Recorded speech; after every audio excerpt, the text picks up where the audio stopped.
One of the most iconic yet relatable, enjoyable, intense yet relaxed voices in all of rock history. What is it about Kurt's voice that can coddle us and slap us around at the same time? Well, to start uncovering the secret as to why Kurt's voice is so special, we first need to listen to good old Wes Scantlin. Easy friend, I do, with the head to hand, I do, think you fit this shoe, I do, but you ever do. I'm mainly laughing because this is how so many singers start by trying to get intensity out of their voice.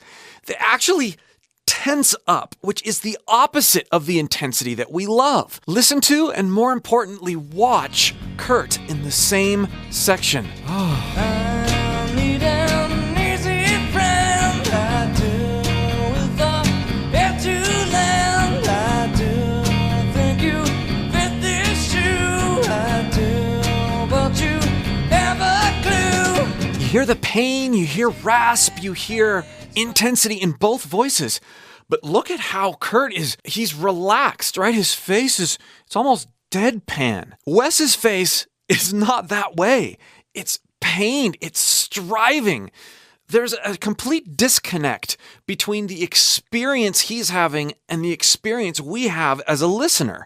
This is the first reason we love Kurt's voice so well. It's not a direct dig on Wes's approach, but more an observation that we can begin to turn inward. If we're comfortable in our own state of expression, even if we are emoting and relating to painful things, we will be able to invite people into an experience. Whereas trying to be something or someone or trying to go for a particular sound ends up repelling the listener or viewer, which leads me to my next rabbit hole of why we like Kurt's voice so much. And to do this, we're going to look at the same note. We're going to compare Wes's approach again to Kurt's approach. This is a spectral analyzer, and we can see the concentration of different frequencies within this note. Here is Wes. Here is Kurt.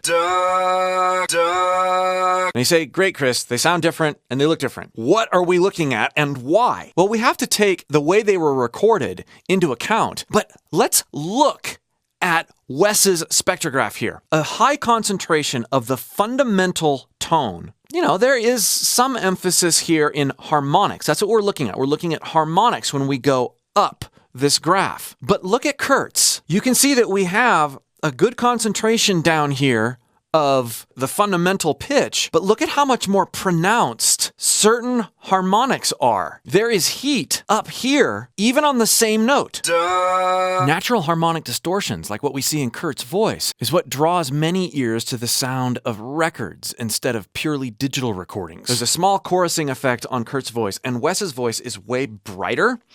You would think that because of the extra EQ and audio compression on Wes's voice, that there would be more representations of those other harmonics, but that's not the case.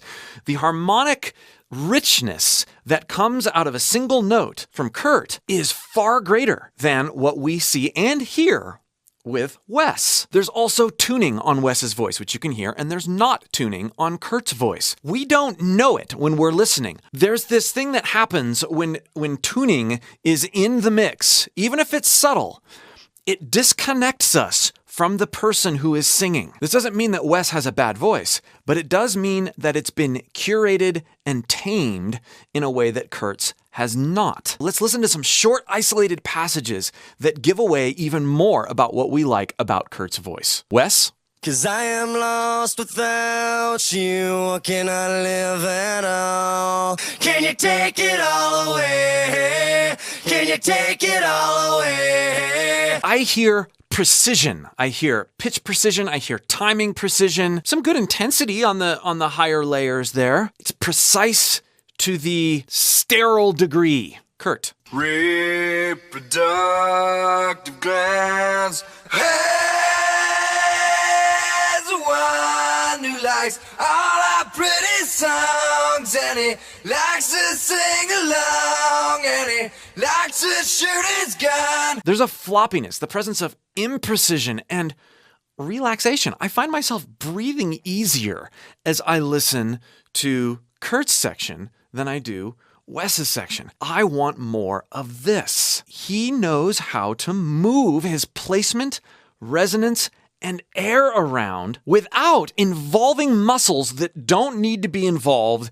at all. This is the difference between what we see Kurt doing and what we see Wes doing. Two simple things: how we let air come out and where we place that air as it's coming out. As I experiment with holding back air and letting air out more freely and holding it back and making my pitch go up and down, my flexibility, dynamic placement, and relaxed nature help me bring out those harmonic distortions that we saw and love so much in Kurt's voice. And as I say different words and move my resonance around more through my nose, less through my nose with a lower larynx with a higher larynx, I do so again with non-judgment and acceptance that what comes out of my mouth is going to be, for better for worse, a shared experience. And instead of your intensity being tied to pushing and striving and contorting, push, reach, let it be sighing and reflecting and moaning. Moan,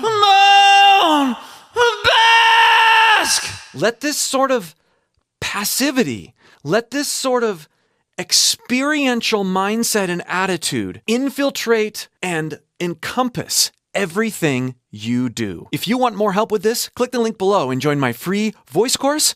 And for more on the style of Kurt Cobain, check out this video. Good in a completely different way than Chris Cornell's voice or Axl Rose's voice or even Lane Staley's voice.